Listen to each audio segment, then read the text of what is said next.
Good afternoon. Good afternoon. Good afternoon, Mr. Dedashti. Welcome. Actually, it's for us it's good evening, but good afternoon for you. Yes. Thank you. Thank you for the invitation. It's a pleasure meeting you. So good evening. We are now live on YouTube. Allow me to begin this very special evening, but before that, allow me to record it, which is an important part.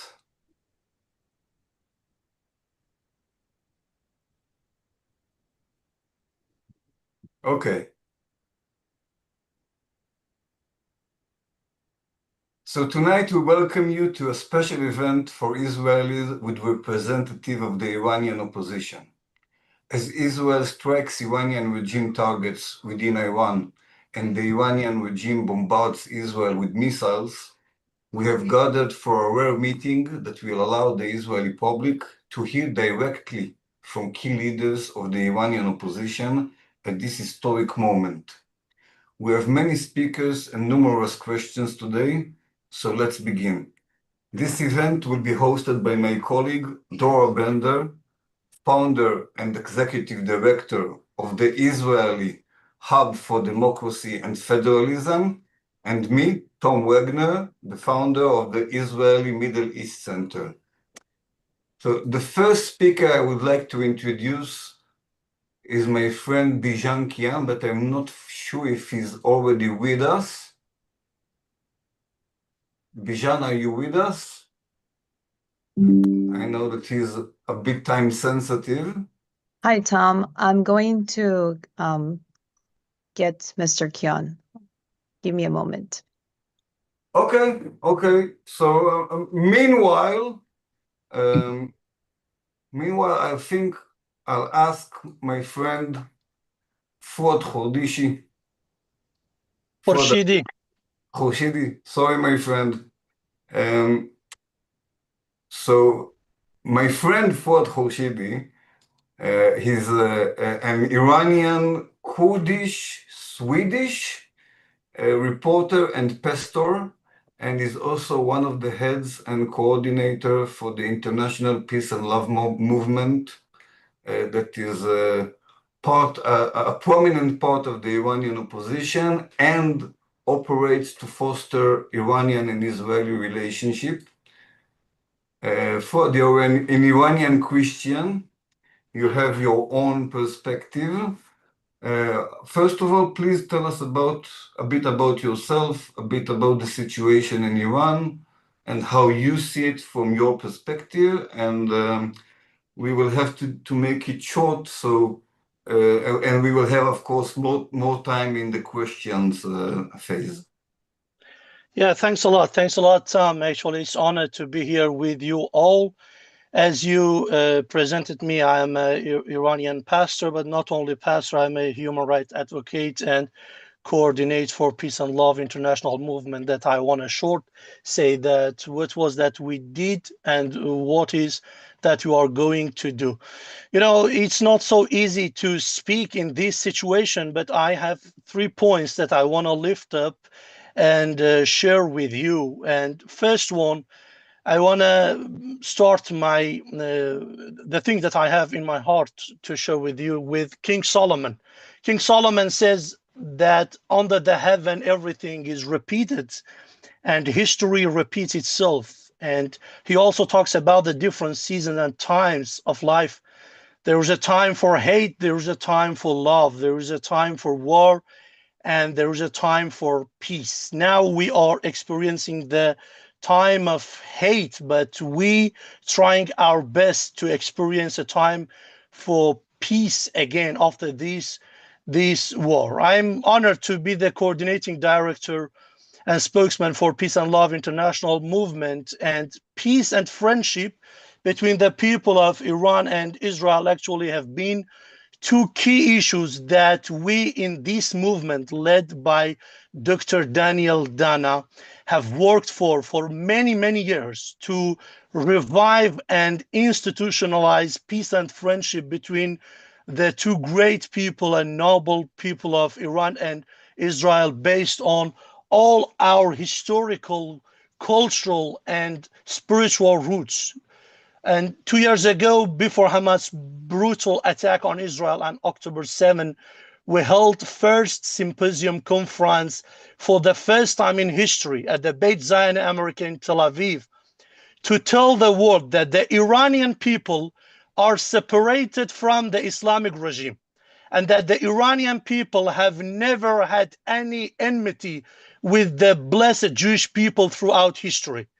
Even during the time of Esther, a Jewish lady was the queen of Iran. And the enemy of the Jewish people at that time was not Iranian people, but Haman the Agagi and the Agagites. Of course, the king's decree was reversed, and the result of that hatred was the victory of the Jewish people in Iranian soil.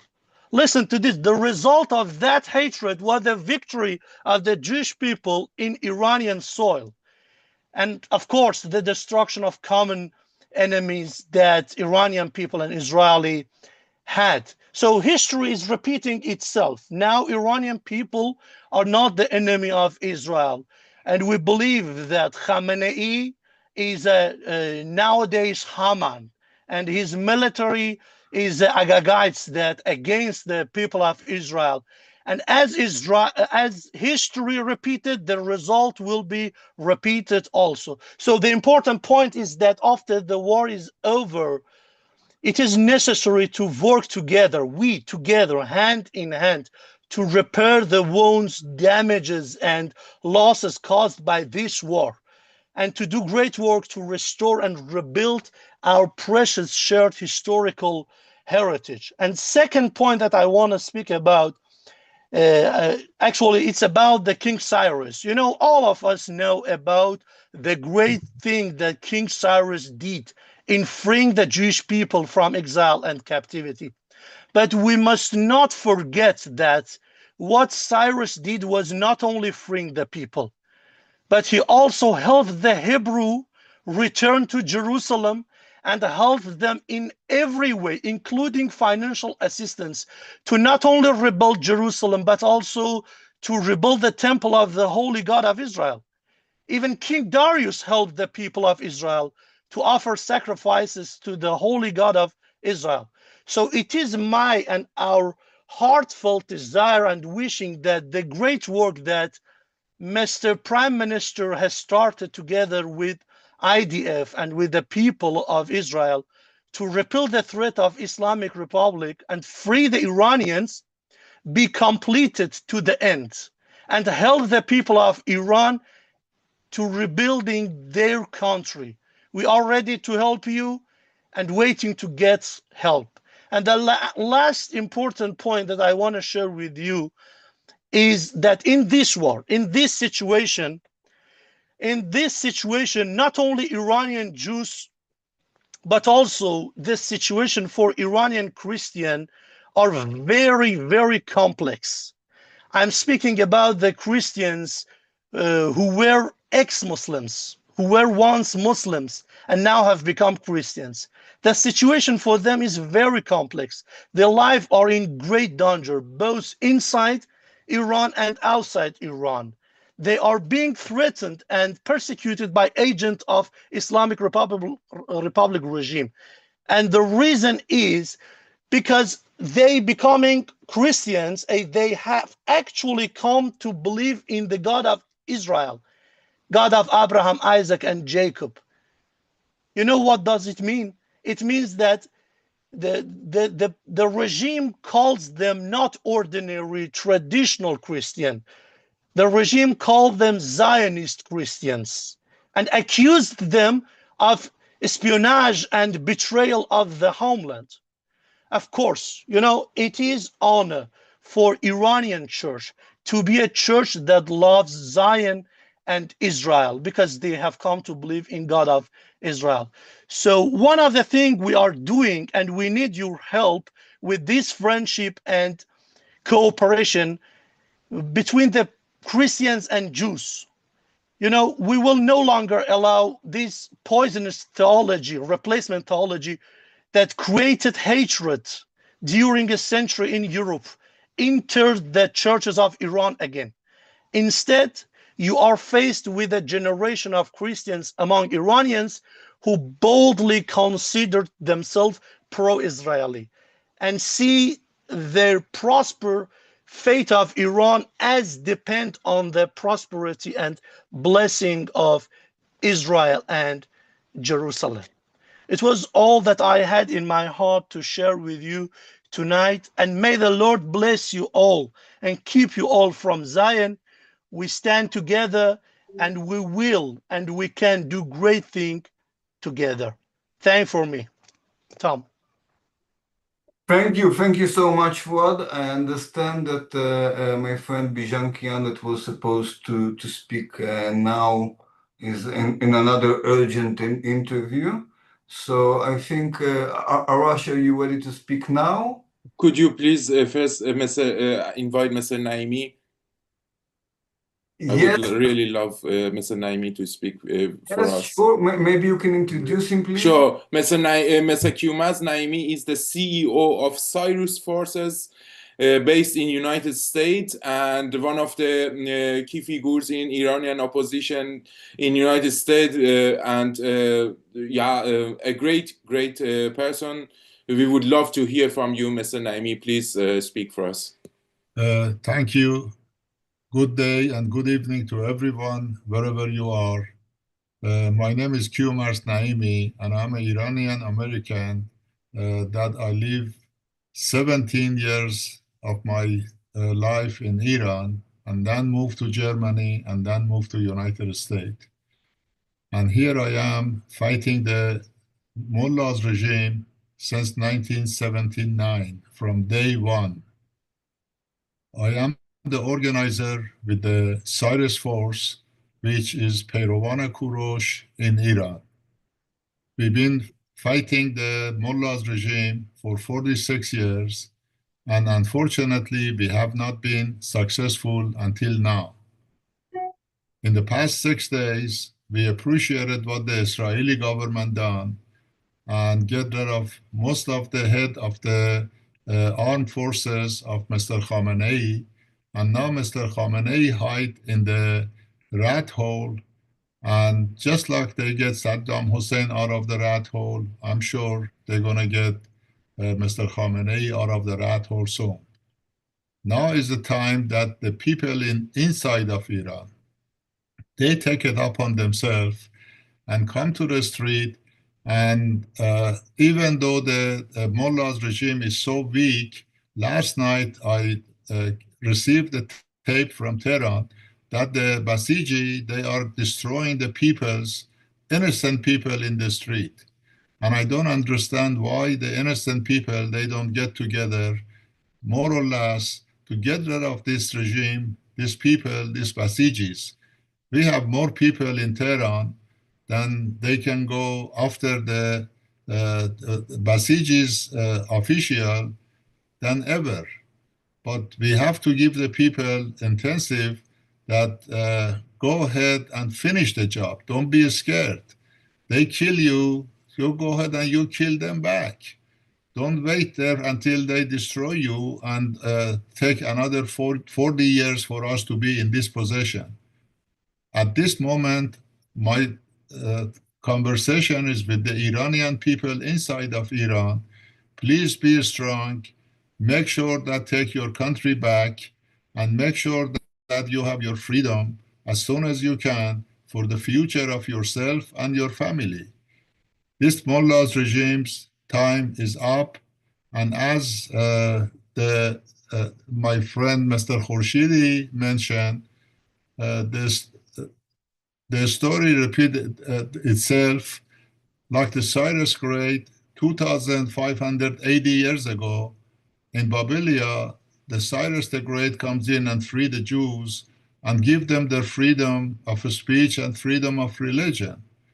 And many years later, that became the Constitution of the United States of America, that now, again, we at the Cyrus Force, we are doing everything in our power to make the history again, and with the help of the world, make it two country, Iran and Israel a friend like we used to be before 1979 and live forever with peace with our brother and sister in Israel and America and all over the world.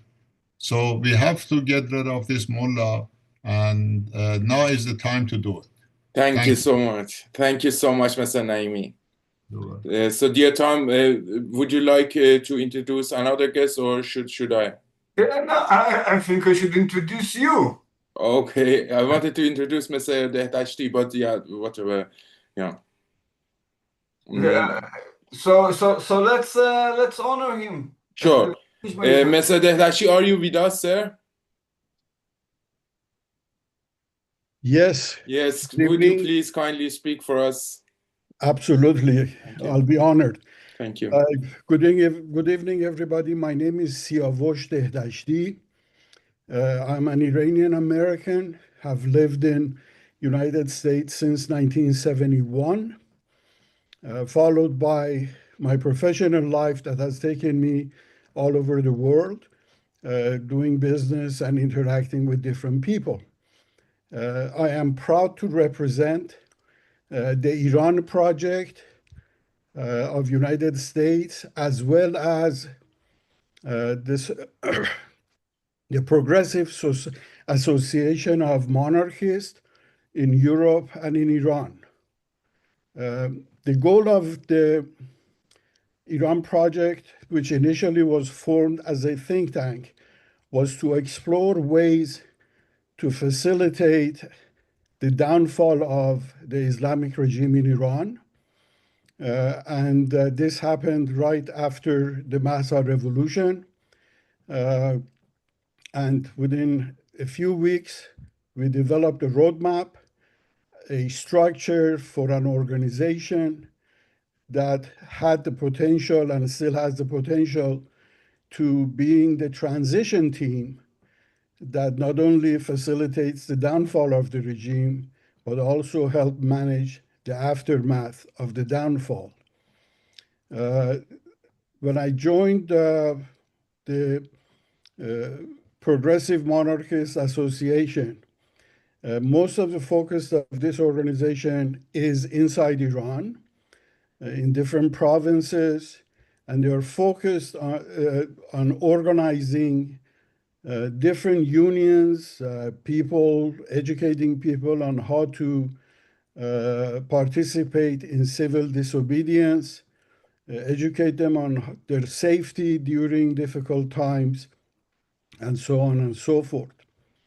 Looking at the past events, and especially the recent events, when Israeli forces finally decided to act against the criminal regime in Iran, I can clearly tell you, as you all know, that overwhelming majority of people of Iran are in great support of this heroic effort. I think the precision of Israeli action in Iran and the results they have achieved is truly commendable. It would have taken the Iranian opposition years, if not decades, to track down all these criminal heads of various organizations. And Israel did that within, a couple of, days of attacks on Iran. We are not that concerned at this moment about the downfall of the regime, as we believe it is inevitable. The regime, I believe, is finished, but the remnants of the regime are still active, and they're trying to take advantage of the situation and get control. But one thing we worry a great deal about is what happens after the downfall of the regime. As you well know, there are a number of criminal mafia groups that have a great deal of money, a great deal of interest. They are armed. They probably, have support from various factions within the Sepah. And these people are going to initially at least try to take control, and they're the ones that causing a great deal of damage right now. But I do not believe that they really have a long-term opportunity. We need to stick together. The Iranian people, as you all know, are peaceful people. Our friendship dates back, thousands of years. Iran, to this date, remains the most pro-Israel, pro-Western nation in Middle East. And we are all grateful for what Israel is doing in Iran, and we support it. And we are trying to complement their heroic effort in saving Iran from the criminals who have been in control of Iran for the last 46 years. Thank you. Thank you so much, Mr. Dadashi. Thank you. Arash, I understand, I'm sorry, but I understand that we have a visitor, I think from Iran, that is depending on his Starlink. Okay. I would like to introduce Mr. Sharwin פישוואר. You're with us. Great. Mr. פישוואר. Hi, how are you, everyone? I'm not in Iran. I just want to make sure. But yeah, I thought it might be a misunderstanding. Yeah. No, but I started to. I reached out to Elon in 2022 during the Women Life Freedom movement, and started to get Starlinks to the protesters. So so we started that project in 2022 and got at the time when they looked it up. Starlink looked it up. There were only 9 Starlinks in Iran that were active. And then we got, hundreds of Starlinks in so that the government couldn't block people from communicating with the world. And, a lot of the videos you saw from protests were coming from Starlink. So that was a really important initiative. So that's the context of I think the miscommunication in Iran right now. And I'm in the U.S., but I was born in Iran, and I was raised by parents who were really Iranian patriots, like many of us. My father worked for the Shah for radio and television. The building that was bombed, the radio and television building that was bombed, I grew up in that building. That was my father's office. And he put the foreign language broadcast during the revolution to tell people how to get out of the country. He saved a lot of lives, and Khomeini put him on the execution list. So my father had to escape. We didn't see him for 2 years. And then we got out during the Iran-Iraq War and the nightly bombings. I've dreamed about, as many of us, for 46 years to go back and rebuild. What Fawad said is really important. That history between the Jewish people and the Persian people that goes back 2,500 plus years is what inspired me to start the Israeli-Iranian alliance. I started that 1 week after 10/7. And by January, we organized I started with Michael Eisenberg, and we just wrote an op-ed about Israel and Iran's future together that I'll send to people here. And what we did was we began to bring people together, including the Crown Prince of Iran, His Highness Reza Pahlavi, along with other great thinkers like Karim Sajapur, who's an amazing mind on Iran, an Iran expert in Washington, D.C. And then we brought a lot of really influential people from Israel, from Washington, D.C., from the Iranian diaspora, to begin thinking about what would a post Islamic regime Iran look like. I think we all dream of a much better future for our people and our country. And this alliance is that we're seeing between America, Israel, and a future free Iran is something that I think is going to be the greatest peace dividend and economic boom for the entire world. It'll transform not just Iran, but the Middle East and the entire world. Enough is enough. This is 46 years of terror. As we've seen, they were just paper tigers, as we all suspected.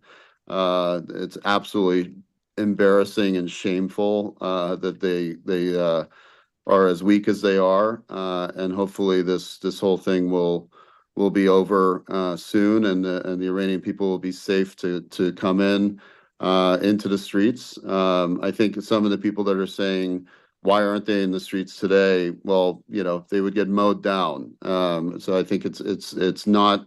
I don't think it's helpful to criticize the Iranian people for not coming to the streets when they're not armed. To drop some guns into Tehran and arm them, and they'll be able to fight back. But right now they don't have that, and so I don't think we should be pressuring that. The other narrative that I think is important is, it's incredible what the Israeli army, the IDF, has accomplished, and what Mossad has accomplished. All of the things that have happened are a historic moment.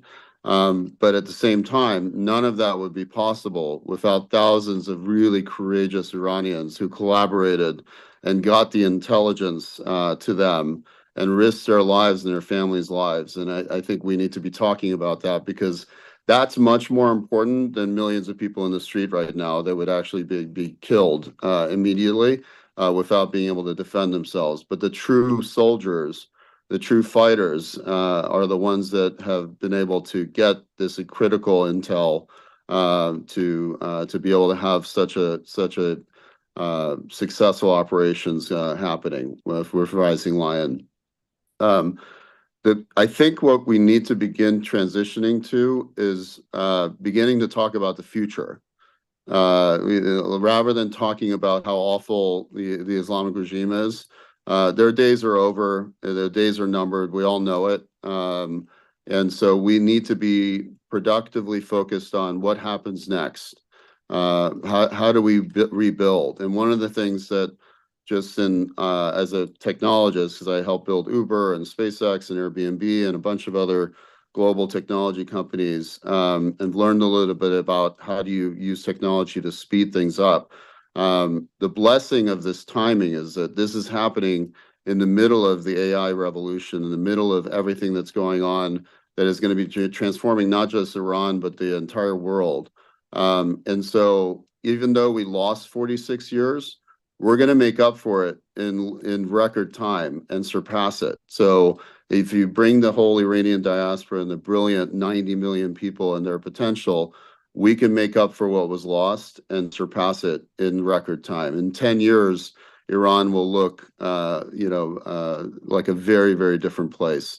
I've talked enough. I just send love and to all of you. I think we're all feel the emotions of what's happening, the cognitive dissonance of like helping our families escape from Tehran so that they're not in danger. Go to Shamal, to go to the villages. What's happening right now, what our people are experiencing, is incredibly difficult.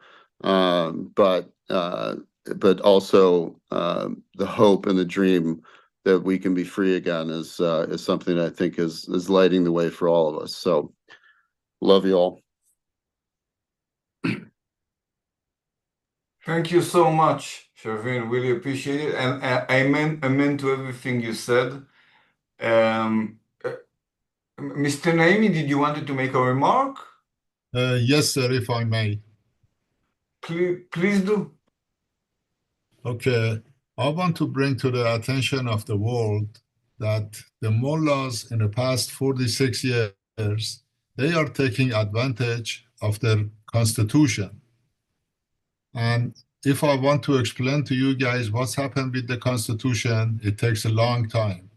But I make it very short so everyone understand. When Khomeini comes to Tehran, he come in with the constitution that most people, they agree with. And very shortly thereafter, he goes ahead and try to change the constitution and put 8 chapters in there, that 8th chapter is what the Republic of Islamic, they can do anything they want and they wish. And at that time, Ayatollah Talaqani goes against Khomeini and he didn't agree with that new chapter in the constitution. And then Ayatollah Taleghani was killed 5 days after he rejected that, and then they put that chapter into the constitution of Iran. Now, our entity at the Cyrus Force, we wrote the book as Nakhshe Rah, which means the roadmap. And I give that to Senator Rubio, Senator Tom Cotton, Senator Rick Scott, and Mike Waltz, that he used to be the head of the national security in United States up to a few weeks ago. And all this documentation can be found at the cyrusforce.org.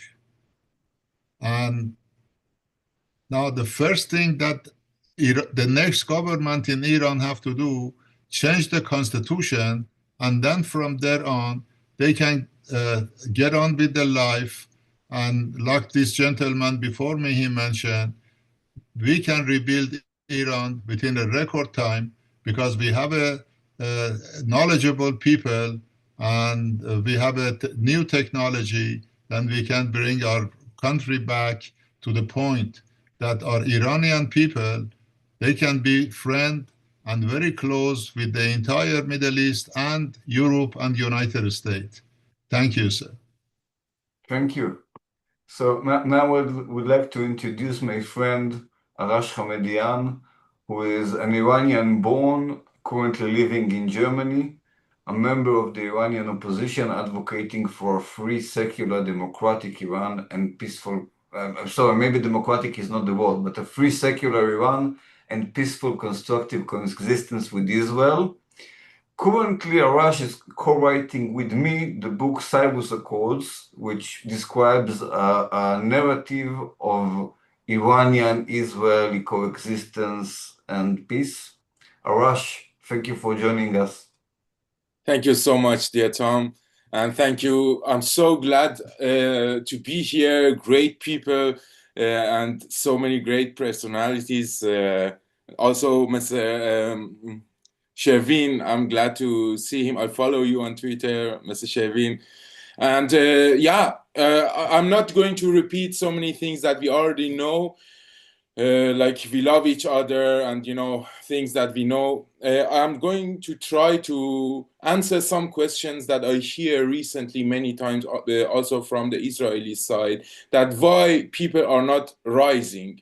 If they are, majority of them are against the regime, why they are not making revolution and things like that. Or does Prince Reza Pahlavi have the majority? Then why he's not doing anything? So I just wanted to make it clear that the situation is like war situation, you know, but also for Iranian people that they are in war with the regime. Like there is a regime who is in war with its own people. They are mobilizing militant terrorists into the streets, into autobahns, just to create chaos and fear. And that's why it's like you are in a prison, if I want to describe it.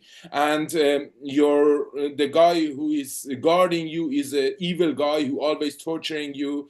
And after so many years, someone from outside, they are hitting them, and you see, but still the door of the prison is closed, and still some guards are there. So you are inside your heart, you are happy. With every hit they take, you say, oh yes. But still, you cannot do any reaction because the door is closed and the guns are there. And it is somehow like that. But again, despite all this, there are lots of developments are happening. People are preparing. As Mr. Sherwin said, there are so many cooperations with IDF and intelligence services that wouldn't be possible without their helps. This great operation happened. And please also know that it's just the beginning. Iran is a big country, and they have imported so many terrorists during last 46 years into Iran. They have taught them Persian language. They have spread them all across Iran. And all these proxies, they have even like cities that only their people live there. So it takes some time, but it's coming. It's like a silence before the storm, and it's coming very soon. It's gonna happen, and just want to give this hope to both of us, Iranians and Israelis, that it's not that nothing is happening and oh God, it's 6 days now, why people are sitting, nothing is happening, no revolution, why then? Come on. So it's happening, and when it starts, it's going to be huge. So yeah, I just wanted to give these hopes, and I don't want to talk more. If there are any questions, then we can later answer. But before the questions, I would like, it's a surprise, it's a pleasant surprise for me. I would like to introduce my friend, my dear friend, George Harunian, Oh, yeah. who's one of the most prominent businessmen and political activists in the Iranian Jewish community in the United States, and formerly if I'm not mistaken, formerly the CEO of the Jewish-Iranian organizations. George, are you with us? Yes, I am. Can you hear me? Yes, but unfortunately we cannot see you. Maybe. I'm not very handsome, doesn't matter. But Yes, I don't know what I did thinking here. about that. I know it's time, everybody is interested to say something and everybody's anxious. So I don't know how to turn this on. I don't know. Sorry. So you will see me late. No, I'm not. We made an organization with a few friends called No to Anti-Semitism, Na be Yahud Setizi, and that's I have the honor of being the president of that. We are all living in a very crucial times, the historical times. But I off and on, I heard others say things, so I will say my piece only, and that is that all of us who are interested in what's happening in the world are at the same time students of history. And this is a fact, it is not a negative comment, that many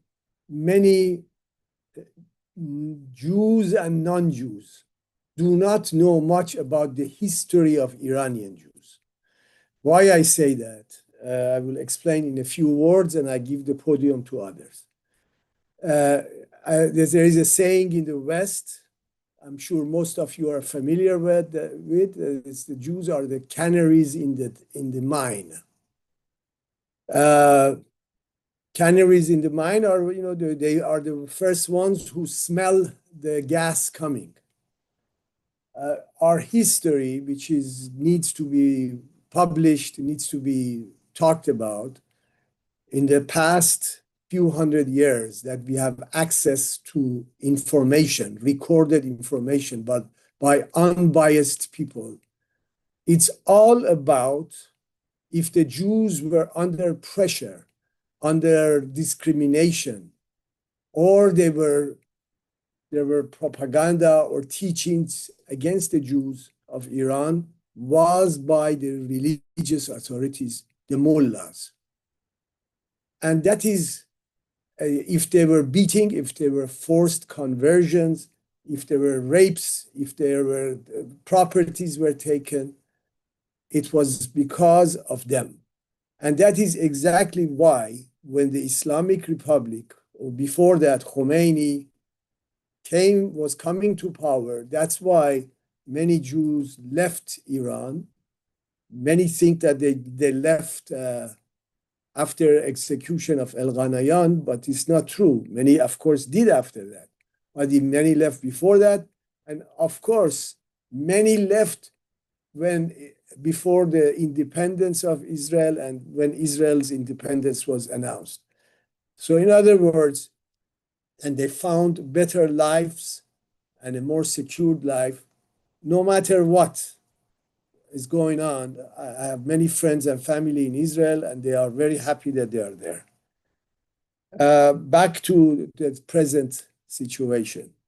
I don't think anytime.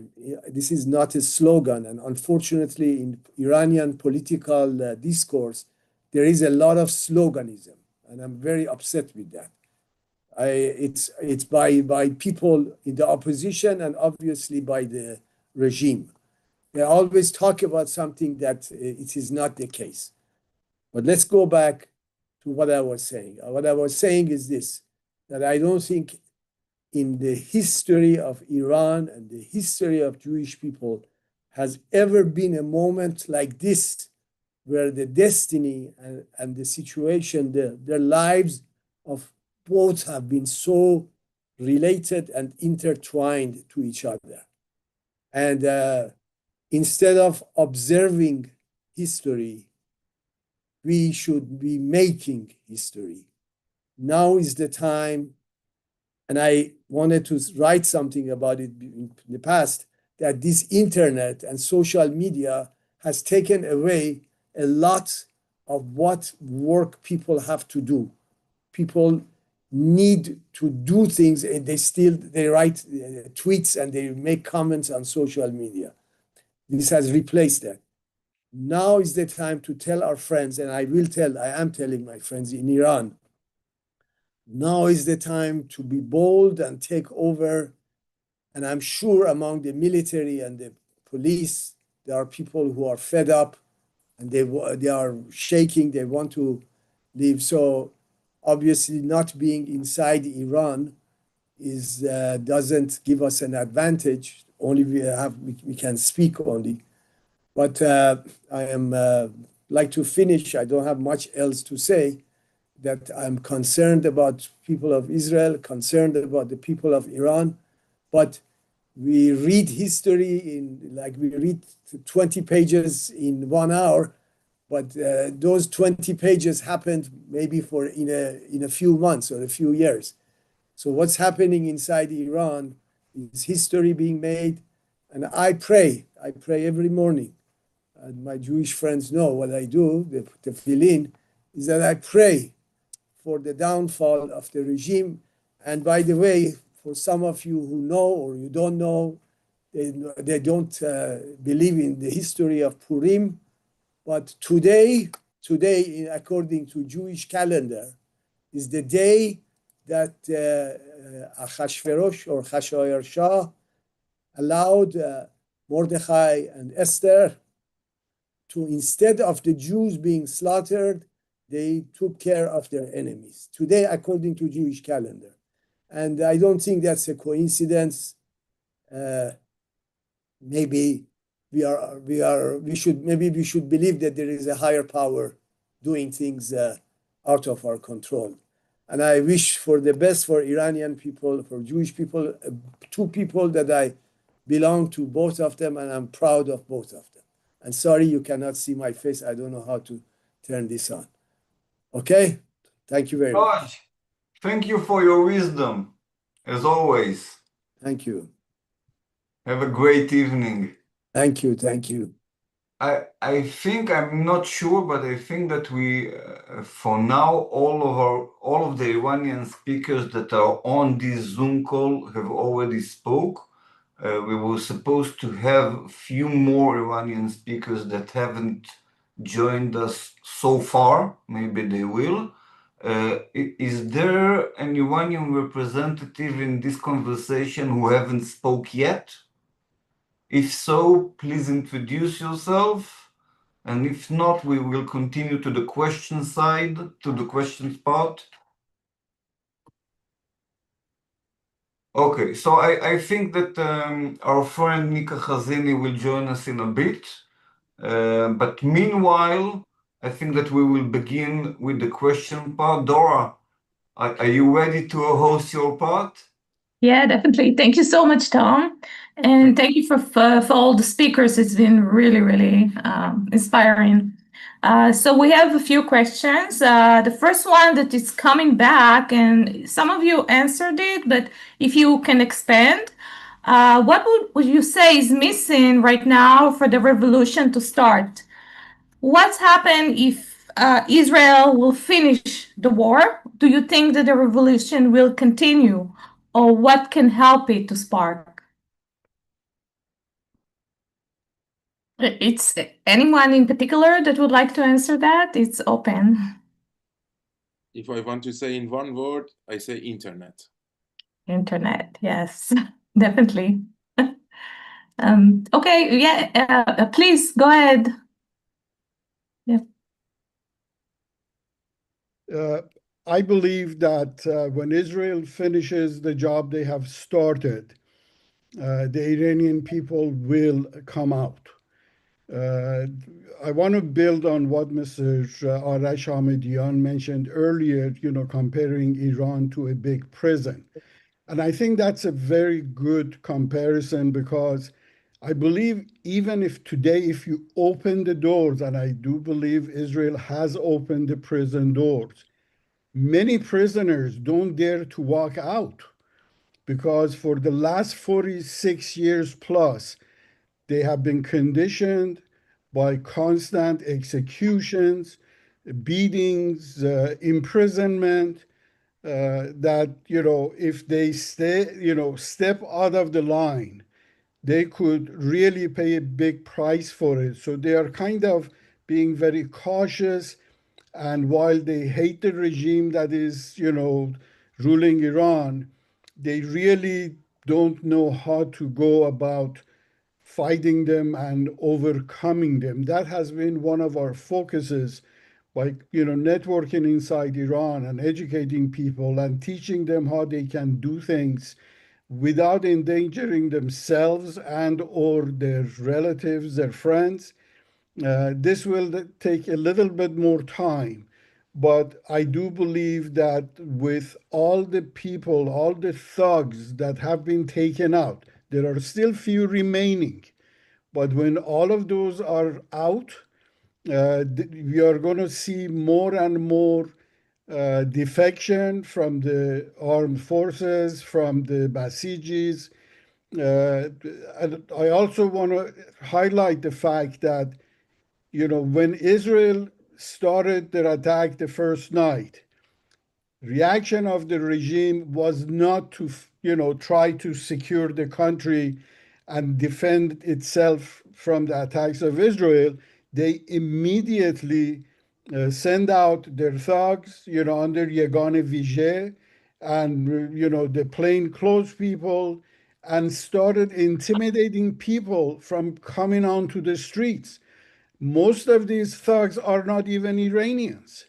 These are, part of the Fatimiyun and Zainabiyun that used to do the dirty work of the regime in Syria and killed close to 500,000 Syrians. And since Syria has kind of, evaporated the old Syria, now the regime, has moved them back to Iran, given them homes and given them all kinds of benefits. So these people dress up in these, hoodies, they really look like people from the moon. And they have guns and ammunitions, and they shoot indiscriminately. They feel, they've done this for a long time. So situation in Iran is dangerous. But as I mentioned, when these thugs are taken out, people will come out, and these people will either fade away or get arrested and be tried or sent to prison. But future of Iran, I believe, is very bright, and we look forward to those bright days. And we will never forget our friends. Israel is the only country that has stood by Iranians that I can, name. I am an American by naturalization, but, my adopted country, time after time, has let the people of Iran down. Israel has been the most reliable friend, and we hope to be able to build a beautiful future for Iranians, for Israelis, and for the people of the world. Yeah, thank you so much. It's truly touching. The next question, what are the percentage of the Iranian do you think do not support Khomeini? Because here in the news, what we see that the most population support Khomeini. So what is the situation on the ground? Like, how does it look like? May I shortly answer this, and then the rest can, of course, complete it. Yeah. This is also what we hear many times. And again, the propaganda of the regime and their sympathizers in the West make this. This is unbelievable that after all these years, still people think that this regime have somehow majority support. According to the polls, different polls that have been during years researched, more than 80% of the population are against the regime. But those polls couldn't be researched inside Iran properly. So the real percentage is much more than 80%. Like the regime and their thugs all together might be less than 5%, but they are organized with money and guns. That's why they are holding. But believe me, really, that the support of the regime is much less than 5%. This is what I have searched. Yeah, thank you. The next question, do you think most Iranian would like a democratic regime like Mohammad Reza or a moderate Muslim regime like Morocco? Who is Mohammad Reza? I'm sorry, Dafshara, the previous, you used to have... Okay, I understand. I'm sorry, I'm not saying yeah, correctly. okay, yeah, sorry. Yeah. You used to have a democratic country, and this is quite traumatic. This is also very, very sensitive that, like, because again, if the last regime before the mullahs regime was not democratic or was democratic, it's a big subject. But yes, majority of Iranian people like democratic regime. That's why they support Crown Prince Reza Pahlavi. If some excellencies would like to complete my words, please. But this is the truth. Young and old, everyone support Pahlavi. Yeah, and if you can add, do you rather have a more modern democratic regime or a more moderate, like a Muslim regime with democratic? Like modern, absolutely. Very secular and modern. Yeah. I second what Mr. Hamedian is saying. Absolutely. If most polls that have been taken, and some of them are not very scientific, but majority of Iranians, particularly the young generation of Iranians, are totally against religion. And that's a fact. That's not just a claim, it's a fact. The regime has done such a great job of destroying people's belief in any religion that most Iranians consider themselves atheists, not Muslims, not Christians. So I do believe that future of Iran would be a very modern, it would not be an Islamic country anymore.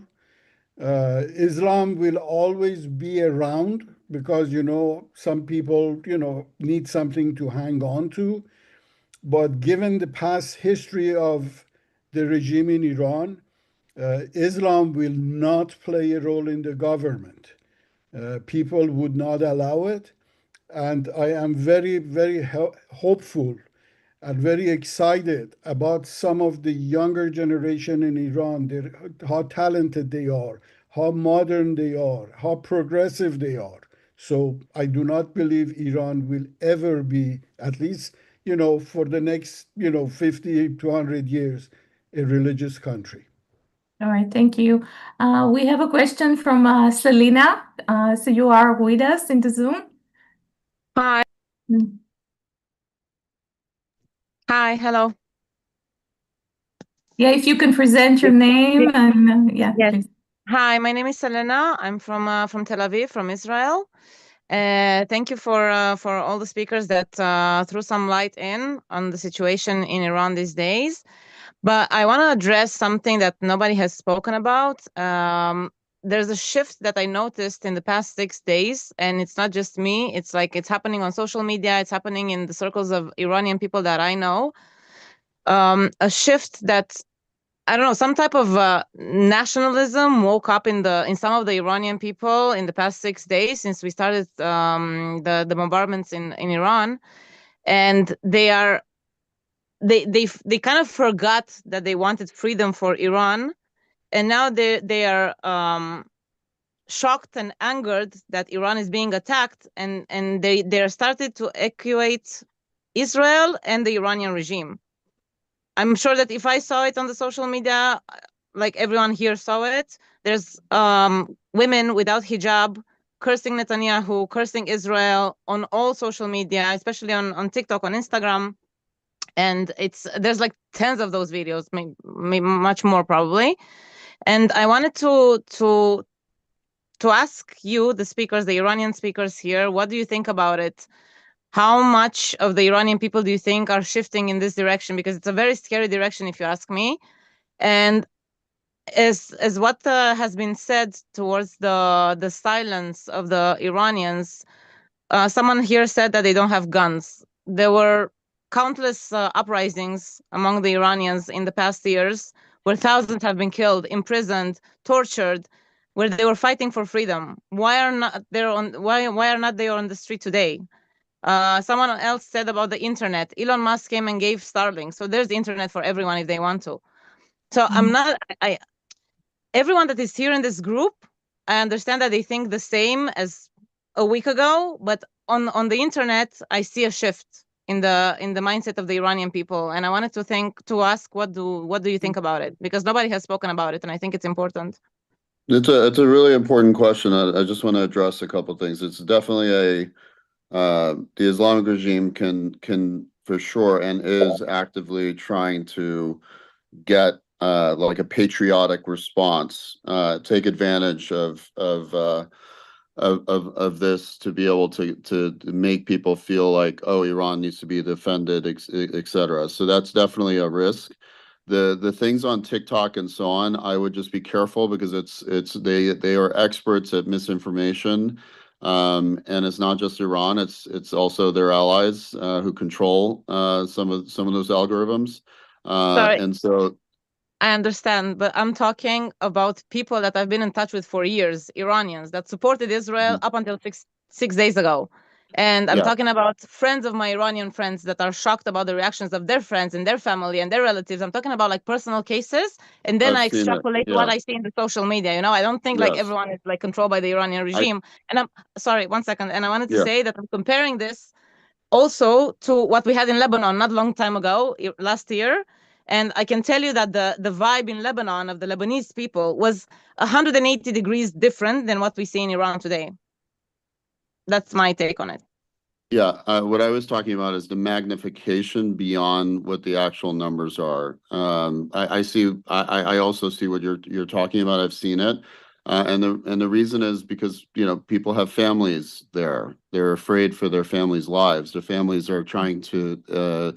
I had family members next to the oil refinery that got bombed, and they couldn't breathe. And then the traffic was so bad, people couldn't get out. They were stuck. They were afraid. And so some of those people are reacting emotionally. It's an emotional time. It's a fog of war.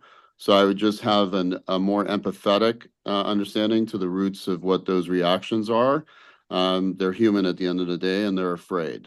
So that's one.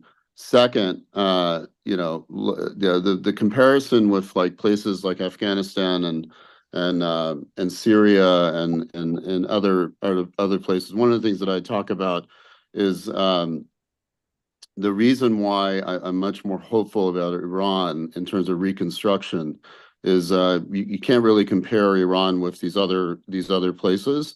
You have 90 million people and very, very highly educated people who can rebuild everything very quickly. They are not armed, and this regime is extremely violent, and so and they're motivated. If people came in the streets right now, while they still had military capabilities, they would just bomb them. They would kill them en masse. Everybody would die on the streets. So that's an assumption. That's an assumption. No, that's not an assumption. I can guarantee you that's going to happen. It's true, really. It's true. Like and right now, in the fog of war, they will view anyone that's protesting as combatants, and they will mow them down and bomb them. And so, what the Israelis are doing is God's work, and the process of essentially defanging the Islamic regime needs to finish. And so the people are waiting for that moment where you will see the millions of people coming in. But when they are not armed and they can't fight, they're not going to come into the streets right now. The job needs to be finished. The job is not finished yet. And so that's where I was commenting on this earlier. Expecting the Iranian people to come into the streets in the millions and get mowed down, I think is not the right approach. Understanding, having empathy for people being emotional about their families, that's the cognitive dissonance that I was talking about. There's this like spectrum of a humanistic response and understanding, and then the extremely important work that's being done, the courage of the IDF and also the courage of the Iranians that have collaborated and given the intel. All of those things need to be talked about. But putting this pressure on the Iranian people to go and commit suicide is not the right approach. In a week or 2 weeks, things are going to be very different, as we all know. What we need to finish you're right. the job. I just pray you're right. I pray I'm right as well, and I appreciate your feedback. Dear Dora, may I also add something to Selena's? I don't know if you are in the WhatsApp group, Selena, if you see the material that we are exchanging. We also send lots of material about what you said. With all due respect, I'm not talking about your friends and circle that you know, but there are so many Iranians from, when I say so many, maybe thousands, but they have been in Europe that I know, and they are a little bit left-wing in political spectrum. And I should say Iranian left are not like international left. I'm not talking about Israeli left or international Iranian left, who have infiltrated into Israeli organizations. They pretend to be pro-peace, rainbow, hearts and stuff. And they had supported Israel somehow during the, not openly, they were just into the Israeli organizations. And they were waiting for this time always to just do the poison into the Israeli audience to pretend that they are patriotic and now they are against the Israel, they are against the war. So many demonstrations that regime sympathizers they are organizing now in the West, in Europe, in Canada, and United States, in the name of anti-war demonstrations. If you look at them, all pro-Hamas, pro-Hezbollah, and the same extremists are together, and now they have openly also the flag of Islamic Republic regime. So this is all propaganda and psychological war, and they are doing their last because they know if they fall, they are losing a huge amount of financing, and that's why they are even trying to create chaos now in United States. They are all connected to each other. So please don't fall for their propaganda. Iranian people don't have any voice. If they would have internet, if they would have a voice, you would see what kind of explosion would happen. And as Mr. Sherwin said, soon in few weeks you will see really huge difference and something big. Thank you. Yeah. I just want to add regarding the internet, when Elon Musk published that he providing Starlink, the coverage is not fully. Is that correct? Even if it is, there are not enough devices to receive the Starlink, because to be able to be connected to Starlink, you should have the device. That's why those devices in Iran, they are not enough to cover the whole country. Yeah. And Shivush, do you want to add something, or we'll go to the next question? Anyone want to add? I just want to make a point confirming what the previous speakers have said. But given the fact that the regime has a very large and very effective cyber group, they can really shape discussions on social media. So a lot of stuff you see on social media, you have to take it with a grain of salt. That's number one. Number two is that when you look at all these anti-war, anti-Israeli demonstration that is going on, these are the same people that Islamic Republic, with the help of leftist organizations, global left, have formed to lobby for Islamic Republic over the years. And they continue to do that. They always come out, one day they come out with kafia, in support of Palestine. The next day they take, Iranian flags on the street. So these are mostly orchestrated and none of them is true. But I do want to give some credence to what Ms. Selina mentioned earlier. I think the longer this military action takes, you are going to see some Iranians that have family members and relatives being hurt to kind of start shifting their position. That's why it's extremely important that, we focus out of our military action on the regime supporters, and all the thugs that are the arm of the regime for putting down any kind of demonstration against them. And the sooner we finish the job, the more effective this thing is going to be. The longer it drags out, the messier it's going to get. I just want to support what you're saying, because you look at the bombing of the hospital last night in Israel. That says everything about these thugs. They're going after. There were babies in that hospital. There were no tunnels for terrorists underneath that hospital. This is the ethics and the morals of this Islamic regime. They don't care about any kind of humanity or any rules or anything like that. Compare that to what Israel is doing: extremely strategic, targeted strikes against the Islamic regimes and IRGC. And I just want to support what you're saying, because continuing to do that, very surgical strikes, that's incredibly important, and continue to do that so that people can't take advantage of that and say, oh, they're killing civilians, en masse, and so that has to continue. But I think we're weeks away from that moment where the job is finished, and it continues to be done in this unbelievably disciplined way that only the Israelis can do, because they're so highly competent, and obviously they have the intel. But yeah, it's a totally black and white comparison between the frameworks. Yeah, thank you. We have a few questions from the audience. We have a gentleman that's waiting for a while. You don't have your name, but it starts with 622. Please. Thank you. And introduce yourself. Yeah, please. I will. My name is Peter Cash, and I want to thank all the people that are speaking, and I'm learning a great deal. I am the co-producer of the award-winning film, Iranian-Israeli film called Tatami. We just got released last week in the United States. It's about the Iranian heavyweight judo champion that shook hands with the Israeli champion in Tokyo. And we made a movie. It's the first movie in Hollywood history where the director is Guy Nativ, the Israeli Oscar-winning director. And the co-director is a female Muslim Iranian, a brilliant director and actress. And first of all, I urge everybody to see the movie. It was just released this past week.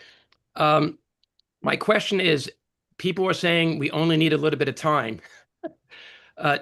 There's not a lot of time in global geopolitics.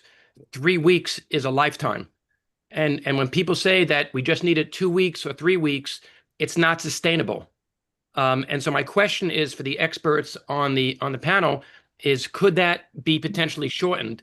Because if you go out 3 or 4 weeks, it starts to lose its momentum and global geopolitical support, especially here in the United States. So I'll pause there and wait for your answer. And thank you again. This is like taking a geopolitical class, master's class. So thank you. Yeah, if you don't mind, you can add the link to the movie, and I can post it on the chat. Okay, thank you. Please. Since nobody's saying, I'm just going to respond. I hope and I do believe that it's not going to take several weeks before people come out on the streets. I tend to think it's more of a, several days, possibly 10, 15 days max. But it all depends on the effectiveness of finishing the job. There are still some individuals in the regime that have survived the hits. I can name a few, like, this guy, Sardar Vahidi, who was the, interior minister, one of the thugs from the Sepah, who has no problem, doing stuff, and he's very dangerous. He's still running around. There are a few others like him, and those need to be eliminated. And every time you take out one of these people, definitely that, emboldens the people to come out. The other thing from the Iranian side is we need to kind of be more supportive of our crown prince and help him be a little bit more aggressive. He's been very conservative. He's been trying to really stay above the fray, but there is no time for us to just take our time before he comes out very aggressively. And, he keeps talking about plans for the next 100 days. From my point of view, this 100 days will start in the next few days. We have tried as individual organizations that are patriotic to, freedom of Iran. We have tried to build as much as we can, the team inside Iran to kind of manage the situation. But, his popularity, his brand is second to none in Iran.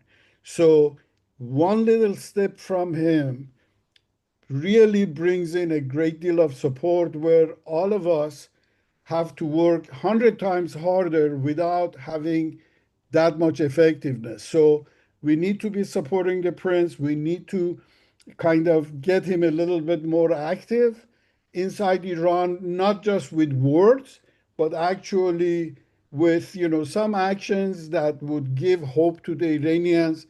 And believe me, people will come out in drones.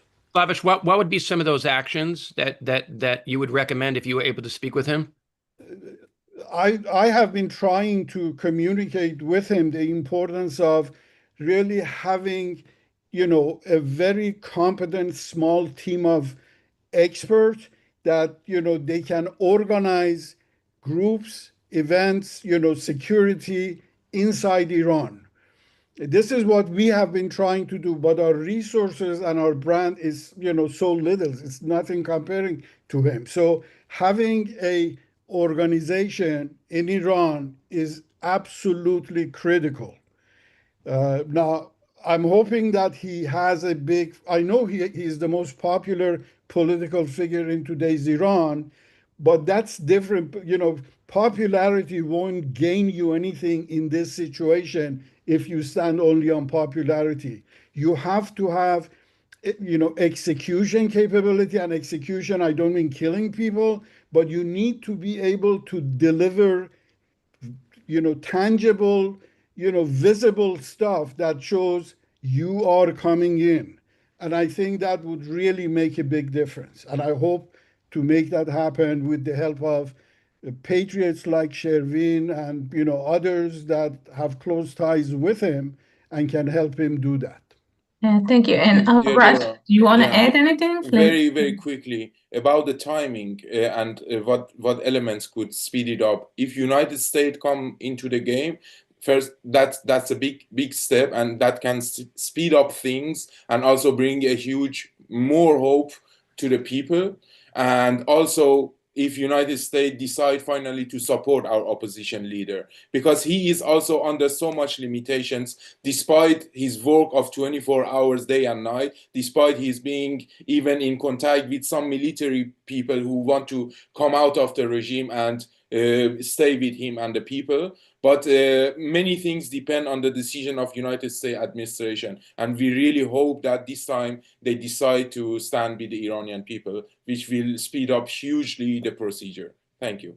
Yeah, thank you. And we have Aaron. Please go ahead. Yeah.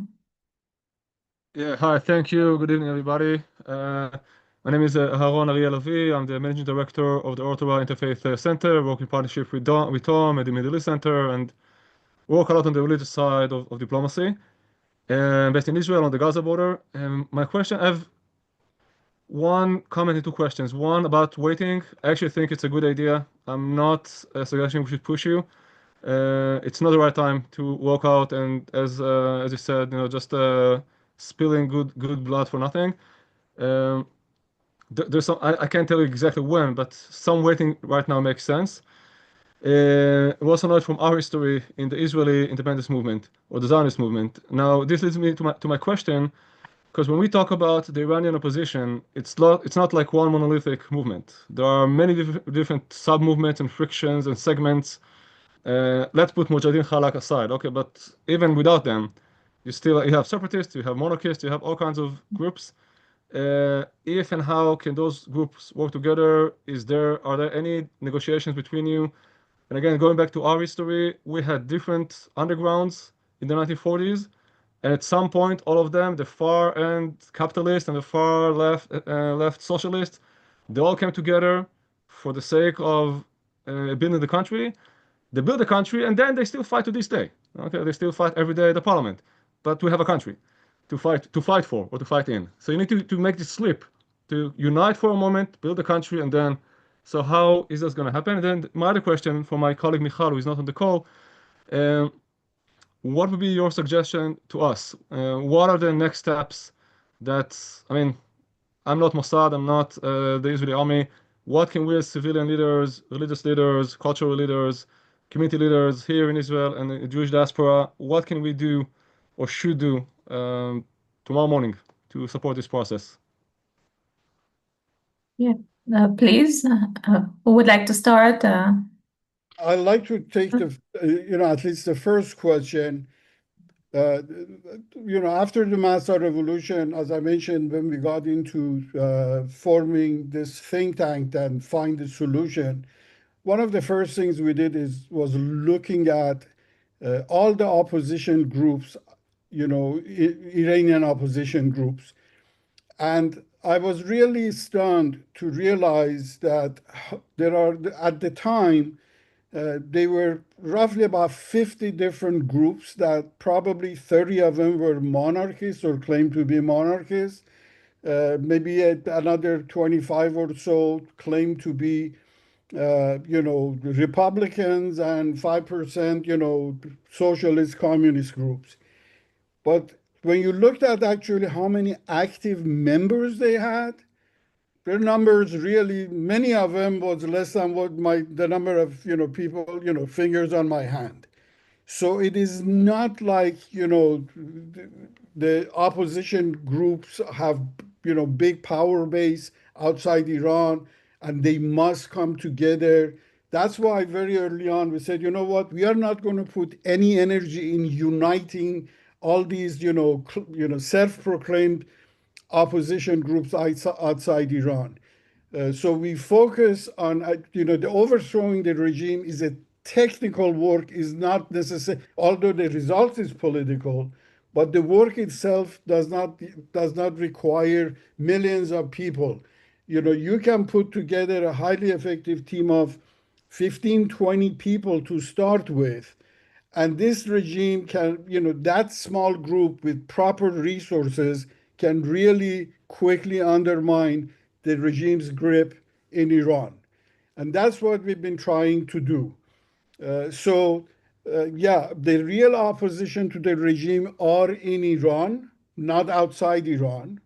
We should not waste any time, worrying about, all these opposition groups outside to unite before anything can happen. The events in Iran is going to dictate what happens afterwards by everybody. So the focus should be on people of Iran, and they will come together. At this time, the Crown Prince is the most recognized, the most respected and beloved political figure in Iran. He just needs to go the extra step and demonstrate the leadership that is required to lead this thing forward. And I'm sure he is capable of doing that. So that's really what it is. And with respect to Aaron's, second question, I'm not Israeli, so I can't tell you what you should do, but I think you should support Prime Minister Netanyahu's efforts, encourage him to finish the job as quickly as possible with minimum damage to the civilian population in Iran. The sooner this thing is finished, the sooner Iran will be free. And I wanted to quickly about the second question, what can Israelis and others do to help the Iranian people? Invest on the winning part. Forget all these separatists, MEK, Mujahideen, and Iranian leftists who play with your emotions and try to distract you. Invest on the winning part. The majority of Iranians who support Pahlavi and want to be friend with Israel. And because at the moment we don't have time. After the liberation, if you felt that there is some injustice against those separatists or anything, if you can support them then. But for the moment, invest on the winning part to speed up the procedure. This is the best help that you could do. And please believe, trust us, and if you see doubts, explain for them to Israeli public that they should throw out the doubts and all these questions that, about these, Iranian people are now with the regime, they are this, they are, no, it is not like that. Just have trust and let's go forward faster together. Thank you. Yeah, thank you. Definitely, it's very important. There is a comment from the audience, and they ask what's going to happen if there will be diplomatic conversation and they will have agreement between between Trump and the regime. What if the war will end with an agreement? What will happen? Dora Koren had also a question. I saw his hand was up. And quickly about this, we hope it's not happen. Unfortunately, tomorrow again, European leaders are going to meet with Islamic regime representative in Geneva. So, and there are always rumors about they want to deal with United States. We hope it's not going to happen because the regime is really fallen. So the world have a chance. I mean, the free world, okay, not Europe, but we hope it's not happen. Let's say Koren. And Koren, please go ahead. Thank you, Arash. Nice to see you again. And hello, everybody. My name is Koren, and I'm an Israeli. I've been on this forum for a while, and it's always a pleasure and an honor. I actually retracted my question, but since Arash, you urged me, I'll try to. And my question is very simple, but it involves a request and a wondering. Because I hear two main messages, which I totally understand. Number one, finish it quickly. And that is something that on the Israeli side we share. Israel is under severe stress for many, many months. It is very complicated, to say it the least. That's number one. Number two is finish the job. But from an Israeli perspective, I have to be totally fair. I personally see no option of getting rid of every Iranian, the Islamic regime leader, official, or Basij person. It simply cannot be done. And therefore, what we see from our side is simply the sticking to the main points of Israel, which is number one, of course, getting rid of any option of nuclear weapons, and number two, eliminating the ballistic missiles, which is causing havoc for us right now. And another thing is, of course, the American intervention, which is not guaranteed at all, and might do good things or might complicate things. So there's an option that Israel will say, okay, this is the point that we've reached. There's an option that the Americans will step in and will deal with the nuclear facilities, or they might not. But this will all come to a conclusion, and still the Islamic Republic officials will be on the ground. So my question is there a plan B?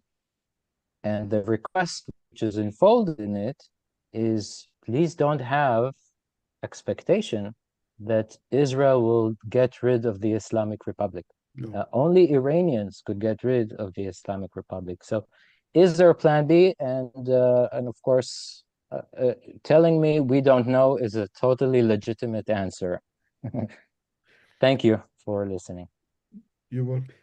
Yeah, If you don't mind, I'd like to respond to a couple of points you raised. I think those are excellent questions. I really do. Number one, I totally understand the complexity of the situation in Israel with respect to the all the wars that Israel unfortunately is involved in, not because they are warmonger, but because they are defending themselves. And what the government of Israel has done has really been brilliant. I think for centuries they are going to study how Israel took out one by one its enemies in proper sequence, and at the end is the Iranian regime that has fed all these criminals around Israel to do what they do. So this is fantastic. Now, nobody expects Israel to take out every Basiji, every Sepahi, anything like that. Number one, this is again a fact. You read that the number of personnel that Sepah or Basij or all these other thugs have created in different armies are more than 1 million. Overwhelming majority of them are in those organizations, not because they have a hatred for America or for Israel, for anybody else, but that's the only way they can feed their family. We saw it during the Mazar Revolution when, the regime heads directly told Khamenei that, you can't push people around too much. The personnel are not going to come out and start shooting, their brothers, their sisters, their cousins, their neighbors. And that's why they started shifting, people, different armies around, to different regions. But even that didn't work. And that's when they brought in the Fatimiyun and, Zainabiyun to kind of use them as the major club over people's head, because Basijis and others did not really want to participate in the repression. So when the job is finished, and by that I mean when Israel, I'm sure, has a list of all those people that need to be taken care of.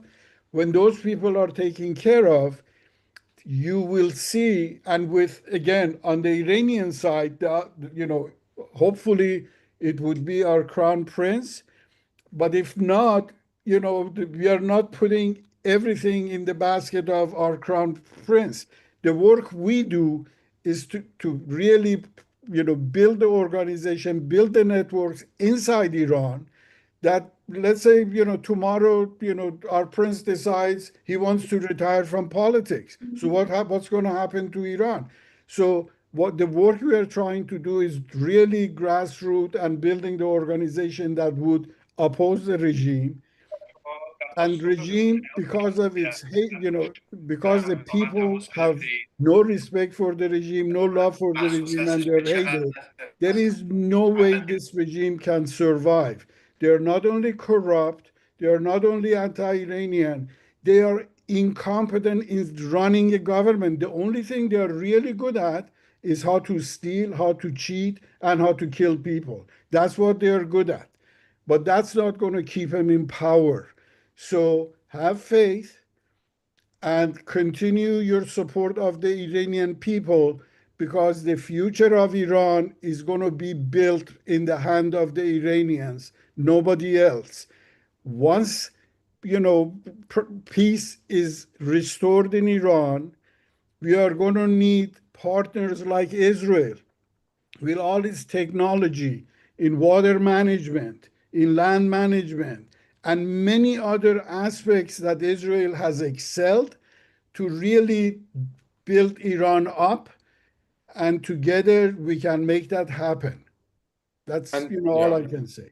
And Koren, the plan B, if ever anything happen that the regime would want to stay a few more days in power, the plan B is to continue the fight. Now that they are weaker than ever, it's even easier to continue the fight. So this is the plan B. Yeah, the future is bright, really. Now we are in like a dark tunnel. We are in the end of it, but it's very dark and we don't see the light, but it's very, very close. It's coming. And please don't pay attention to the propaganda that, oh, they are all royalists, they are like this, they are like that. No, it's coming and it will be huge. It will be free and democratic. Thank you. Yeah, thank you. And I know that George, you're with us and please, you can speak. George? Hi. Sorry, in the middle of day here, doing work at the same time. A couple of things I wanted to share. Obviously, dear Mr. Dehdashti, I respect what he said, and Mr. Hamedian. Number one thing is that it is true, I believe, majority of people in every society are indifferent, are looking for their own lives and families. This is true. It is the case. So the so-called revolution of 1979 was not done by 50% of the population. It was a small group that took over, activist leftists, and obviously the network of mosques was very important to spread the word. Having said that, I wanted to say many Iranian compatriots might not agree with me, but I have to share it because if you talk about democracy, you have to be able to listen to what you don't like.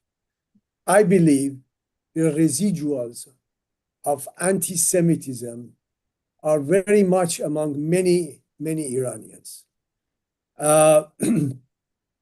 Just look at the ones who look at our Iranian media, Iran International, Radio Farda, all the people who conduct these programs, not all, obviously not all, but instead of the war between Israel and the Islamic Republic, the title is the war between Israel and Iran. And they do talk about, oh, look what Israel did in Gaza, you know, the way they killed innocent people, they are doing the same. This is supposedly neutral journalists in London and Washington and in Prague and places like that. So therefore, what I want to say is that many Iranians empathize with Israel, appreciate Israel, and maybe it's out of necessity, appreciate what Israel is doing. I, as somebody who was born in Iran, I can testify to this fact that in the past 30, 40 years, I have seen a transformation among Iranians. Many have come to realize that what their grandfather, grandmother, or they were taught in school about Jews and Israelis was wrong. So they are transformed. And as I said in my previous comments, that I see this historic times. Now, as far as finishing the job, it's clear. Iranian people have to finish the job. Israel, I mean, United States didn't, they tried to change Iraq or Afghanistan, and look who is in charge of Afghanistan and Iraq. So obviously, this is not an overnight thing. Iranians have to come to the street, have to fight, these people who are in charge in Iran right now, they are not going to give up easy. They are not. Do they have support among Iranian populace? Yes, they do. How big is that population? How big? I don't think it's very big. I don't think, not because, only because they have lost their beliefs in Islam. Not only that, because they are empty stomachs. The economy is so bad that there are a lot of people, there are stories about people in line to buy bread, and there is not enough bread, and they make the bread in half and they share. This is what's going on in Iran. Are the regime using nationalism. Yes, the regime is using nationalism. Now they are talking about the proud history of Iran and this and that. Now they are trying it. And another thing that Khamenei not many people noticed, but yesterday he tweeted, and there was a graphic on it as well, that, I mean, I don't know how many people here, Iranians know this, but non-Iranians. He tweeted that Ali is back. He's going to fight the Khaybar War. And Ali was the Imam of the Shias, and the Khaybar War, or the Khyber in English, they say it, is the war that supposedly Muslims during Muhammad defeated the Jews. And on that day, and there is a tape of Khomeini saying that on that day, he single-handedly killed and cut the head of 700 Jews. This is the story that is fed. And Khamenei used that story yesterday in Twitter. George, by the way, I'm sorry for interrupting you, George. I just got a text and I verified it. Trump decided to hold off his decision for 2 weeks. So no kidding. Wow. Just now, it's all over the news. He decided to give negotiations a chance for 2 weeks. So he said up to 2 weeks. If I can add something. Up to 2 weeks. I just have a thing that Netanyahu has given the order to assassinate Khamenei also. This is in the news. But that's very bad news, I heard.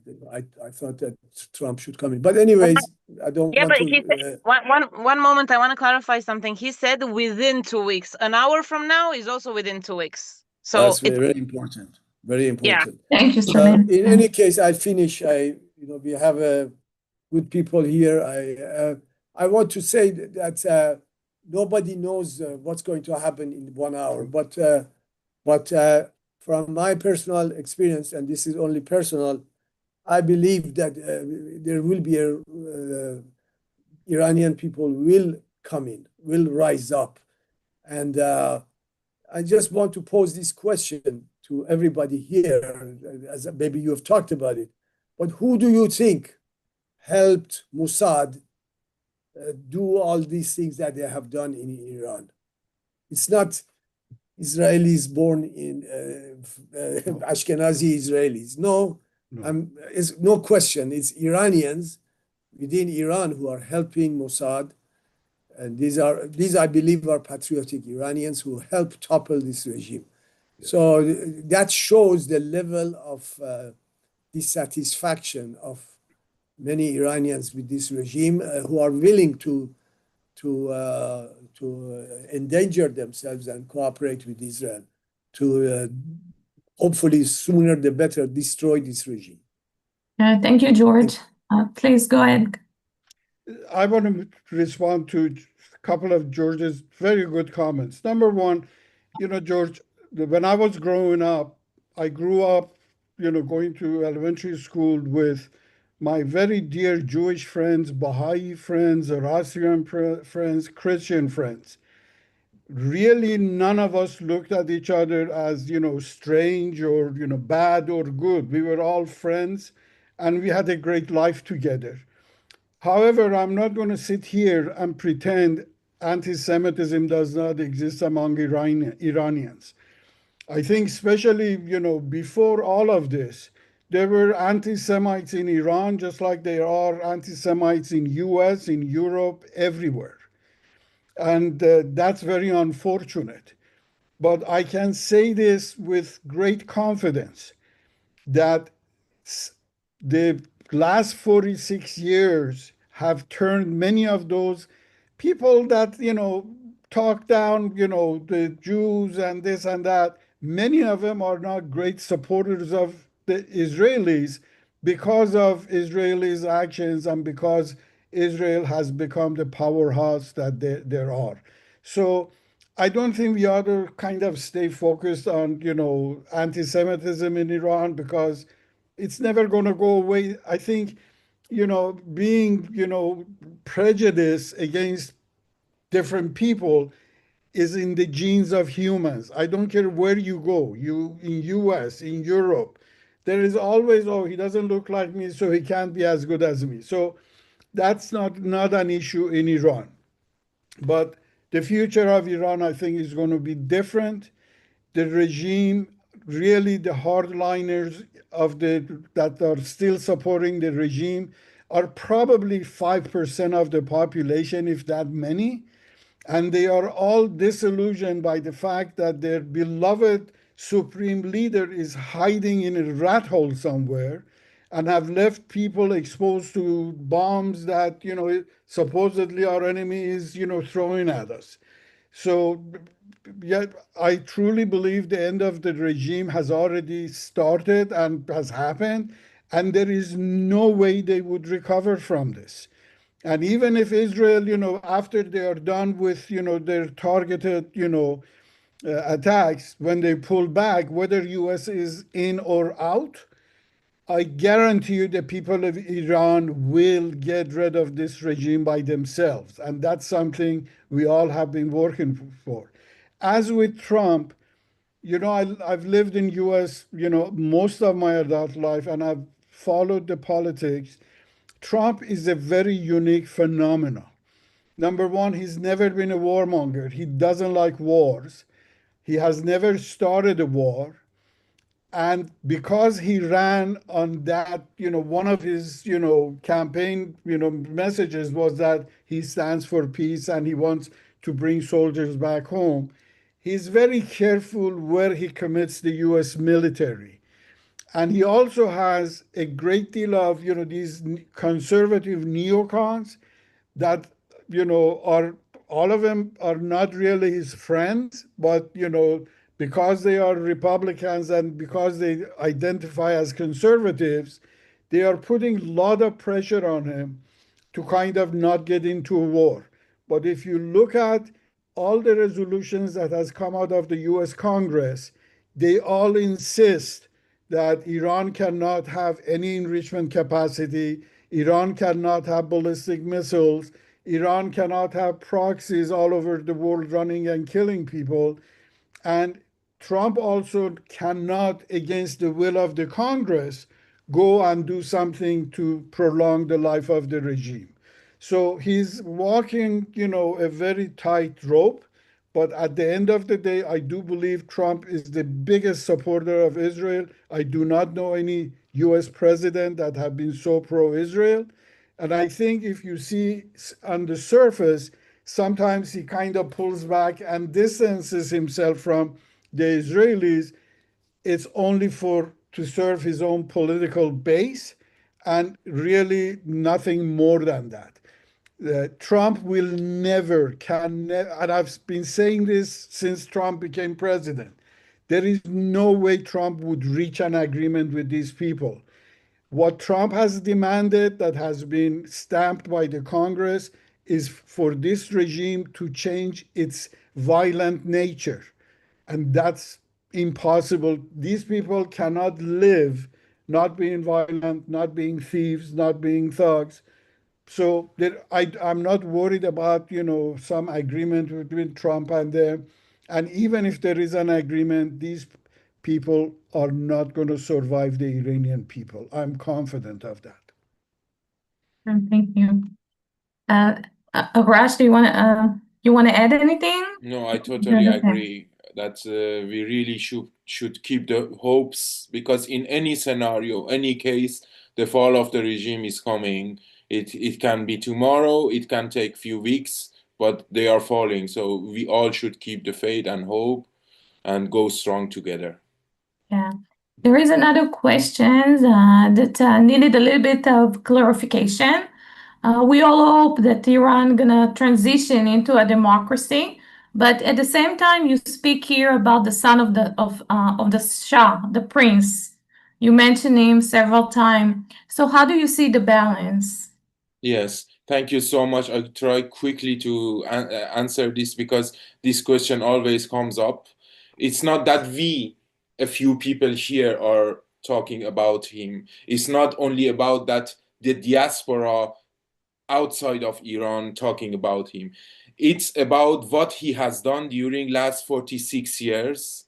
It's about how the young generation, when I say young, like maybe younger than 50 years old, because even 50 years old now, they were kids when the Islamic Revolution. So how they followed the developments, how he fight with the regime, the books he has written, the interviews that he is doing, the advocacy that he is making, and how he handled things, how always he tried to get united with his those who are against him, like the extreme leftist Iranians, even with some separatists. But they don't want, they want themselves to be the kings. They want themselves to have a kingdom. That's why they always go against him. They always bring up these issues and these subjects, these accusations, these unfair accusations. And from the other side, because they have the media, you know, they have the platform, and unfortunately they have infiltrated everywhere.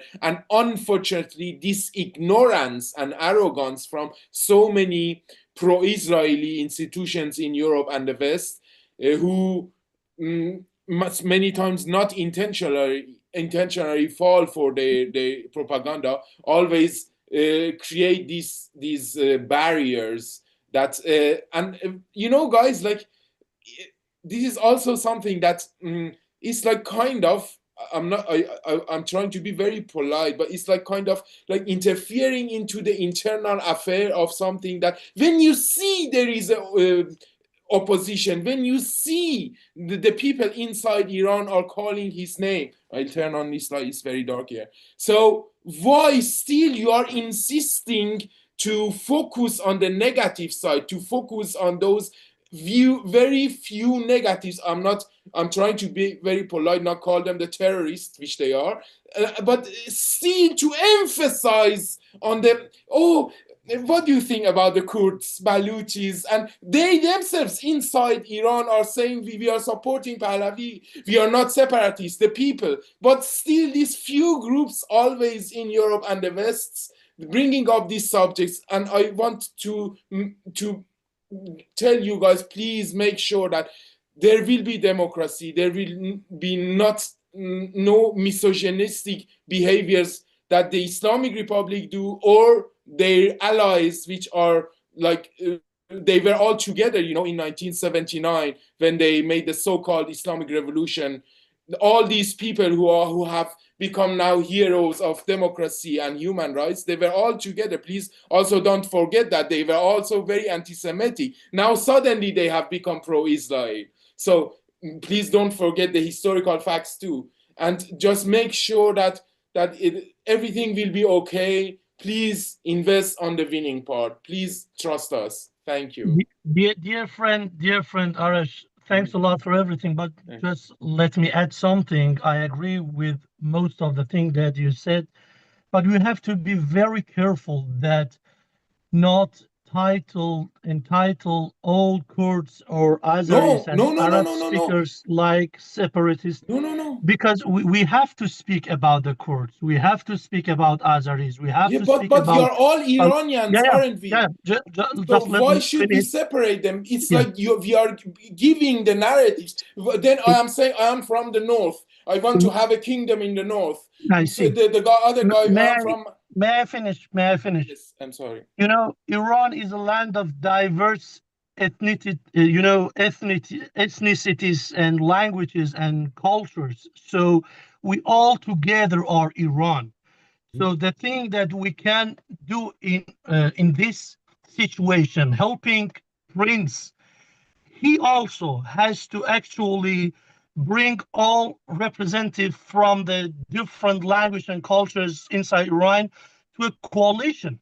We have to do that. You know, I believe it was Aaron that asked this question, how can we help? We can do it together. You know, Israel has started something, Prime Minister has started something. And after the war also, we need your help. We need the help of Israel after the war. We need economic help. I mentioned in my speech that King Cyrus freed the people of Israel and then helped them to rebuild Jerusalem, to rebuild the temple of God. So we need and waiting, and we have this expectation to receive help. So most important help that we can receive from the Israeli part, that helping to bring all ethnicities and cultures and languages together, because Iran belong all of them. Yeah. Absolutely. Thank you so much. If I may, most of my friends are Kurds. I have also Azaris, Baluch.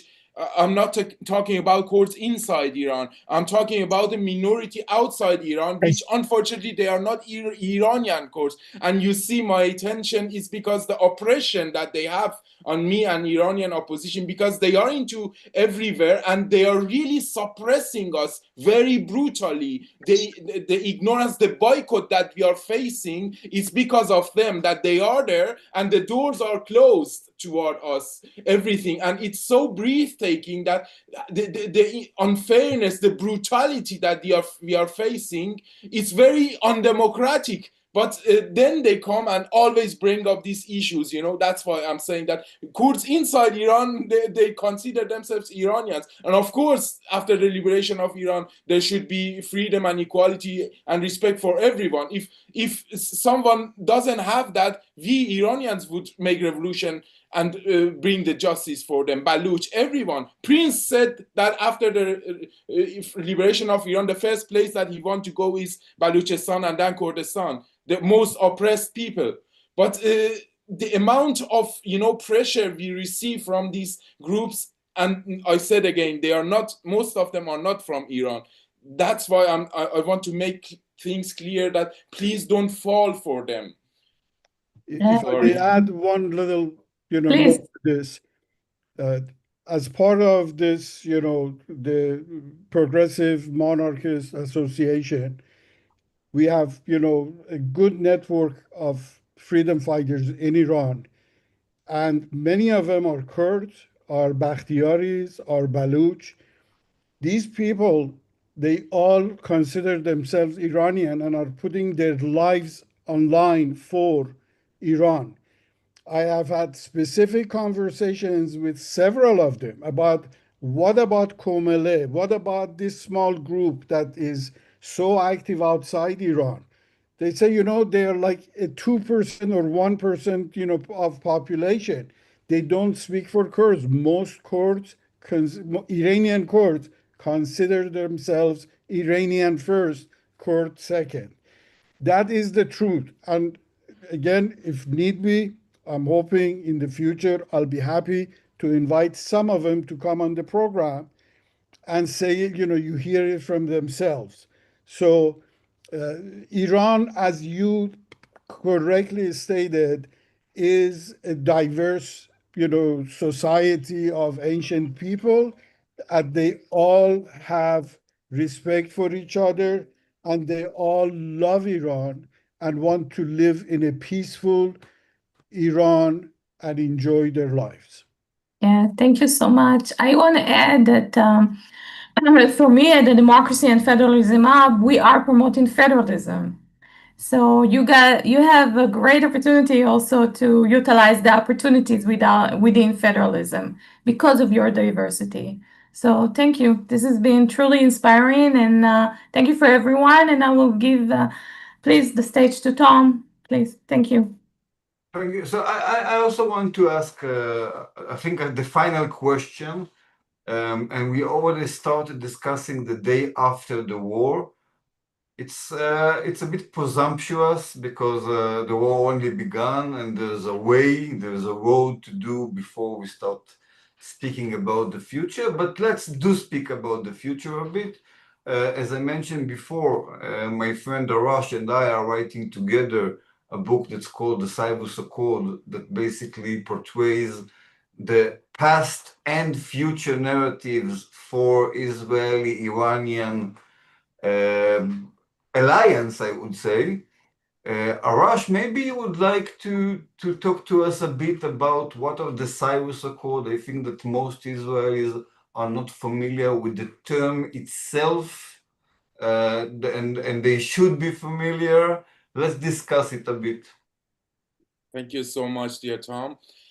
Well, Cyrus Accord is something very ancient, but it's also something very modern and progressive that is coming. It has been inspired by the ties and boundaries between the nation of Israel and Iranian nation. And it has researched in the history, not only 2,500 years ago from the Cyrus the Great time, but also during the history until today, the relationship between Iranian people and Jewish people.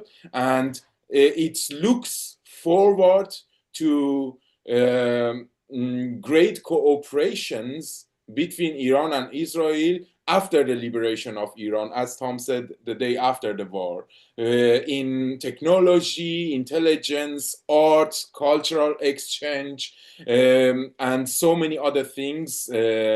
So, yeah, what else should I explain, dear Tom? Because then it goes to details and periods and everything. No, but maybe someone would like to add something about the question of the future relations between the new Iran and Israel. I think that most people don't understand that in this scenario, that is a very optimistic scenario, but still realistic scenario, that a new regime will rise in Iran. Very, very different from the Islamic Republic. So suddenly, the militias in the Middle East will lose their funding, and the terror tree will dry. And not only that, there will be a new relationship in the Middle East between two regional superpowers that will trade, I think, in anything, starting from oil to technology. We mentioned the Israeli technologies for water management that are really big deal. I had few conversations myself with people also inside Iran that speak about the situation of the water inside Iran and are complaining about the fact that because of the regime policy against Israel, they can't harness Israeli technologies to manage water, etc. So I think that people don't have this entire, people only look at the day of the Iranian regime will fall. And it's obvious it's going to be an amazing day, but there's also a day after the fall of the Iranian regime, and this could be a very amazing day for both people. I would like to ask my Iranian friends, before we conclude, to say a few words about how they see this day between the two nations, the day after the war. I personally would start quickly to work on the environmental projects, including the clean water and making the dried places better, like not green, but places that before it was not dried and now it's dry, like the lakes, ancient lakes like Urumiyeh lakes, or in the central Iran, to work on it with Israeli technology and expert. And I would love to work on tourism and cultural exchanges, including food and tourism exchange and things like that. And I'm sure there are so many experts that would work on other projects like oil and other stuff. I just want to say that Mr. Dehtashti said his best regards for everyone. He thanked you all for the opportunity. He hoped for continuation. He had to go to another session. Send him our regards. Yes, sure. Fuad, would you like to add something? Yeah, I can add something. Based on everything that has happening right now in Iran, there is threat that other countries want to attack Iran after this war. It's a serious, dangerous, that it can happen that maybe Azerbaijan, Afghanistan, Pakistan has some crazy thought about, invade some part of Iran, because Israel military, IDF, attacked most of the military base in Iran. So day after the war, we need to have a military force again in Iran. But meanwhile, Turkey wouldn't have Iran as a force, as a very, superpower in the region. But we can do many things together, Iran and Israel, people of Iran and Israel.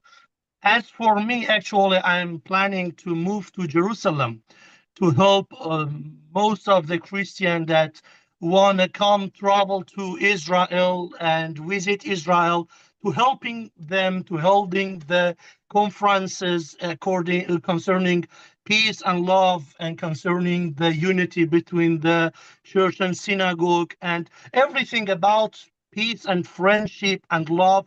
We have to strive much more after this war to actually rebuild this heritage, this shared cultural, spiritual heritage that we have. And we can do it together. And many events we have to do, like peace concerts in Iran, in Israel, in Europe country. One of the audience asked these questions, why it would be, why it happened, the shift of feelings among people of Iran. I want to add that it's the same feeling that the people of Israel experienced when they left Egypt. They wanted to be free from Egypt, but when they left Egypt, they became angry to Moses. Why? Because freedom costs.